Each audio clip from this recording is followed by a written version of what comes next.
sustainability ചെറുപ്പ വെള്ളം നമുക്കറിയാം ഇന്ന് ജലജീവ മിഷൻ പദ്ധതിയിലൂടെയും മറ്റ് വെള്ളത്തെ കൃത്യമായിട്ടും അവിടെ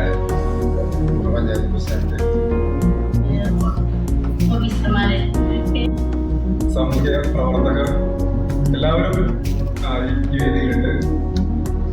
ഏറെ സന്തോഷം എന്ന് പറയുന്നത്